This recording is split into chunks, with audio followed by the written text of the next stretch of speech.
Did you know Bogey? Yes, I knew Bogey. Yeah. I don't miss him.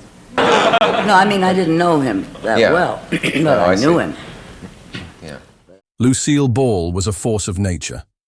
We remember her as the wacky, wide-eyed redhead who owned television for decades, but she was so much more. She was a genius comedian, a pioneering producer, and the very first woman to run a major Hollywood studio. With I Love Lucy, she didn't just create a sitcom. She built an empire, a world where she was the undisputed queen. Her public image was all about hilarious antics and happy home life, a persona she guarded with everything she had. Lucy clawed her way to the top of Hollywood, and she was determined to stay there, protecting her family and her legacy from anything that could possibly tarnish it. But behind all the laughter and those famously cheerful blue eyes, she held on to a deep and bitter resentment that lasted for years. Now the target of this intense dislike wasn't a rival studio boss or a backstabbing co-star. It was another actress, a young, vulnerable, and incredibly talented star named Patty Duke. For decades, the real reason for this feud was buried under scandals, speculation, and heartbreak. It's a story about a mother's fierce protection, a romance that shocked the world, and the family chaos that lit the fuse on one of Hollywood's most personal conflicts. And now, we finally know why. To really get why Lucille Ball was so furious, you have to understand the kingdom she built. Born in Jamestown, New York in 1911, Lucille Desiree Ball was driven by a relentless ambition. Her early life was tough, but those struggles just made her want success even more. She started out as a model in 1929, using stage names like Diane Belmont to get a foot in the door. For years, she was a contract player for RKO Pictures, stuck in chorus lines and B-movies. They called her the Queen of the Bees, a title she wore with a mix of pride and frustration. She was always good, but never the star. That all changed when she met a charismatic Cuban bandleader named Desi Arnaz. Their connection was instant and explosive. They eloped in 1940, kicking off a partnership that would completely redefine television. Their marriage was famously stormy, a whirlwind of passionate love and devastating heartbreak. Desi's drinking and his constant cheating were a source of deep pain for Lucy. She even filed for divorce in 1944, but they got back together before it was finalized. She loved him desperately, but his behavior planted a deep-seated fear in her, a fear of public scandal and losing control. That fear was the driving force behind Desilu Productions. In the 1950s, when they launched I Love Lucy, they did more than make a sitcom. They took control of their own destiny. By forming their own studio, they could manage their public image. The show was a massive hit, and it made them Hollywood royalty. Lucy's pregnancies with her daughter Lucy and later with Desi Jr. were written right into the show, a revolutionary move at the time. On January 19, 1953, an incredible 44 million viewers tuned in to watch Lucy Ricardo give birth to little Ricky the exact same day Lucille Ball had her real-life son, Desi Jr., by C-section. His birth even landed on the cover of the very first issue of TV Guide. Desilu Productions blew up, producing hits like Mission Impossible and Star Trek. After her divorce from Desi in 1960, Lucy bought him out, becoming the first woman in history to run a major television studio. She had worked tirelessly to build an image of success and a quiet personal life. She had survived the private drama of her marriage, and she built a fortress around her children, whom she adored. Her son, Desi Jr., was the prince of this TV kingdom, and she would do anything to protect him. She just had no idea that a storm was brewing, a brilliant but troubled young actress who was about to capture her son's heart and threaten to bring her entire world crashing down. Before she ever crossed Lucille Ball, Anna Marie Duke was a survivor. Born in Queens, New York in 1946, her childhood was a nightmare. She grew up in an apartment where her father was an alcoholic and her mother suffered from violent clinical depression. When Patty was just 6, her mother kicked her father out, and she barely saw him again. That abandonment left a deep scar. Her escape was acting, but it was a deal with the devil. At age 7, her mother handed her over to John and Ethel Ross, theatrical managers who promised to make her a star. The Rosses were abusive and exploitative, taking complete control of her life. The first thing they did was erase her identity. "Anna Marie is dead," they told her. "You're Patty now." Her life was no longer her own. The Rosses controlled every part of her public image, taught her to lie about her age, and padded her resume with fake credits. They dictated what she wore, how she bathed, and wouldn't even let her close her bedroom door. They gave her alcohol and prescription drugs as a teenager and pocketed most of her earnings. She was, in her own words, the perfect Stepford child. Despite the horror of her private life, her talent was undeniable. At age 12, she landed the role of Helen Keller in the Broadway production of The Miracle Worker. Her performance was a sensation. In 1962, at just 15, she starred in the film version and won an Academy Award for Best Supporting Actress. A year later, she was the star of her own sitcom, The Patty Duke Show, playing identical cousins. But the trauma was festering. Unbeknownst to the public, Patty was suffering from undiagnosed bipolar disorder. This led to extreme mood swings, heavy drinking, and several suicide attempts. Her first marriage was a desperate attempt to escape the Rosses, but it crumbled, and they divorced in 1970. She was only 23, emotionally volatile, and completely unprepared for adulthood.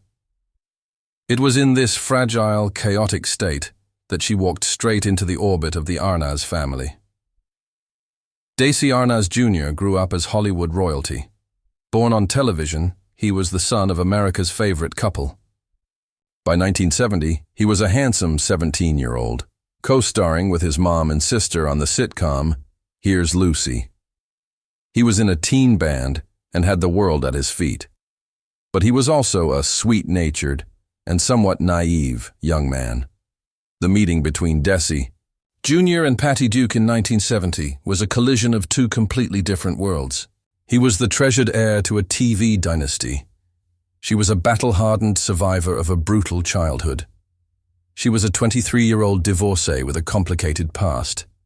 He was a 17-year-old boy. Their romance was a whirlwind. It was passionate, intense, and almost instantly very public. They became tabloid fodder overnight. They went to the 1970 Emmy Awards together, where Patty won for the TV movie My Sweet Charlie. But her acceptance speech was rambling and incoherent, a public glimpse into the manic phase she was experiencing, which only added fuel to the fire. At first, Lucille Ball's reaction was surprisingly motherly. She reportedly brought Patty to her home, impressed by her talent. Lucy, who had fought for every ounce of her own success, likely saw a bit of herself in the young actress's drive. According to one account, Lucy said, "I brought Patty to the house, feeling very maternal about her, saying, 'Look at this clever girl, what a big talent she is.'" Desi Jr. himself later said that his mother didn't have anything against Patty as a person. In fact, she even liked her. For a brief moment, it seemed like the Queen of Television might just welcome this troubled starlet into her family. But that feeling wouldn't last. The very things that made Patty Duke so compelling, her chaotic energy and her public struggles, were the exact things that would soon trigger Lucille Ball's deepest fears and ignite a bitter public feud. That initial warmth Lucille Ball felt for Patty Duke vanished almost overnight, replaced by a cold, protective fury. Don't let those cheerful blue eyes fool you. When it came to her kids, Lucy was a lioness. After working for decades to keep her private life out of the tabloids, she now had to watch in horror as her underage son's romance with an older, divorced woman became front-page news. There were a few reasons for Lucy's disapproval. First, the age gap. Patty was 23 and Desi Jr. was only 17. In Lucy's eyes, her son was just a boy being taken advantage of by a more experienced woman. She was quoted as saying she felt Patty had used him. This wasn't just a teenage crush. It was a scandalous romance that threatened the wholesome reputation of the Ball Arnaz name. Then there was Patty's increasingly erratic public behavior. That incoherent Emmy speech was a massive red flag for Lucy. This wasn't the behavior of a stable partner for her son. It was a sign of pure chaos, the very thing Lucy had spent her life trying to control. On top of that, Patty's love life was incredibly complicated. While she was in an on-again, off-again relationship with Desi Jr., she was also seeing actor John Astin, who was married at the time. This tangled mess was a PR nightmare, and the Arnaz family was caught right in the middle of it. Lucy's anger grew with every headline. The press was relentless. "I worked for years for a quiet personal life," she famously said. "Now I can thank her for useless notoriety." She felt that Patty had betrayed her kindness. She had welcomed a talented peer into her home, only to feel like Patty had brought a media circus to her front door, making victims out of her family. Desi Jr. was caught, in the middle, torn between his powerful mother and the woman he was involved with. Lucille Ball's opposition was loud and public, a clear warning to Patty Duke. Lucy once saw a talented girl. Now, she only saw a threat. She saw a woman whose chaotic life was bleeding into her own, jeopardizing her son and the quiet dignity she had fought so hard to maintain. The stage was set for a confrontation, but no one, not even Lucy, could have predicted the bombshell that was about to drop. This Hollywood feud was just getting started. If you find these deep dives into classic Hollywood scandals as fascinating as we do, please take a second to like this video and subscribe to our channel. You won't want to miss the shocking twists that are still to come. In the summer of 1970, the already messy situation took a life-altering turn.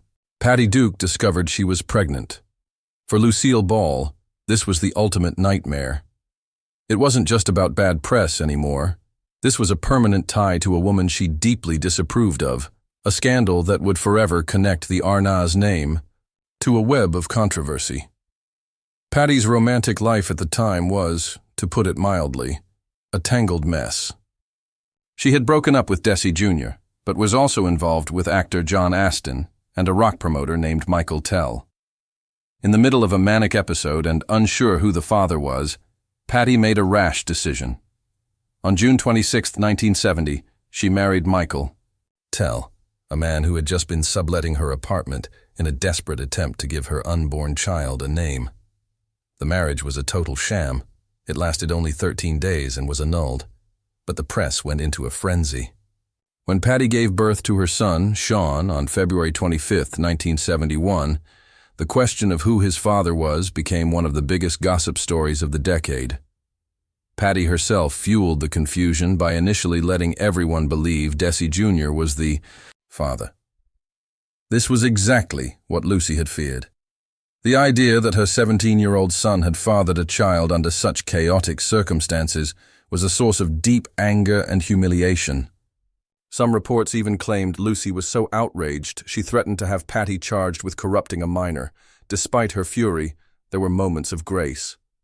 Lucy's daughter, Lucy Arnaz, reportedly helped get things for the new baby, and Patty even brought the infant to Lucy's home. But Lucy's resentment was simmering. She later complained, "But did she ever say thank you?" She felt completely suckered, believing her family was being manipulated in a fantastic dream world of Patty's creation. To make things even more confusing, Patty later married John Astin in 1972. For years, she insisted that Astin was Sean's biological father. Then, when Sean was 14, she told him that Desi Arnaz Jr. was his real father. This led to Sean and Desi Jr. forming a close bond that lasted for years. For all the world, and for Lucille Ball, it seemed Sean Astin was indeed her grandchild. It would be years before the final, shocking truth came out. The romance between Patty Duke and Desi Arnaz Jr. eventually burned out, but the scandal left deep scars. Desi Jr. went on to have other high-profile relationships, including one with Liza Minnelli, another romance his mother reportedly disapproved of. He struggled for years with the pressure of his family name, and the ghosts of his past. For Patty, Duke, the years that followed were a long road to stability. She remained married to John Astin for over a decade and had another son, Mackenzie. In 1982, she was finally diagnosed with bipolar disorder and began treatment with lithium, which she said saved her life. She became one of the first celebrities to speak openly about mental health, a courageous act that reshaped her legacy from one of scandal to one of advocacy. But the question of Sean Astin's paternity lingered. The story took its final, bizarre twist in 1994 when Sean, then in his 20s, decided to get a definitive answer. He met a relative of Michael Tell, the man his mother was married to for just 13 days, who suggested they might be related. To settle it once and for all, Sean underwent a DNA paternity test with all three men: John Astin, Desi Arnaz Jr., and Michael Tell. The result was shocking. The biological father was Michael Tell. The man who was a tiny footnote in the saga was the actual answer to the question that had fueled a decade of scandal. Even with the scientific answer, Sean Astin has always said that the man who raised him, John Astin, is his father. He also remained close with Desi Arnaz Jr., who he says loved him like a son. But what about the feud between Lucy and Patty? According to a friend of Patty's, the two women did have a moment of reconciliation before Lucille Ball's death in 1989. Duke recalled seeing Lucy at a party in the early 80s. The tension was thick, but then, in a simple gesture, Lucy reached out and put her hand over Patty's. Not a single word was spoken. In that silent touch, Patty felt all the anger and drama between them just vanish. She said she felt that Lucy did love her, and she was so relieved they found a quiet peace before Lucy passed away. It was a poignant, quiet end to one of Hollywood's most bitter feuds. Lucille Ball's intense dislike for Patty Duke was never about professional jealousy. It was far more personal. It was the primal instinct of a mother protecting her child from a world she saw as chaotic and dangerous. It was the reaction of a powerful woman who had carefully built a fortress of privacy, only to see it threatened by a whirlwind of scandal she couldn't control. This story really shows the contrast that so often defines celebrity life: the polished, public image versus the messy, painful, and very human reality. Lucy, the queen of comedy, spent her career masking her own private turmoil. Patty, the troubled child star, wore her turmoil for the whole world to see. Their collision was inevitable, a clash of control and chaos, of maternal fear and youthful recklessness. In the end, the animosity wasn't really born from malice, but from love, a powerful, protective, and maybe even misguided love for a son caught in the middle. The story of Lucy and Patty is just one of many hidden dramas from Hollywood's golden age. What's your favorite classic Hollywood story? Is there another famous feud you'd like us to uncover? Let us know in the comments below. And as always, thanks for watching.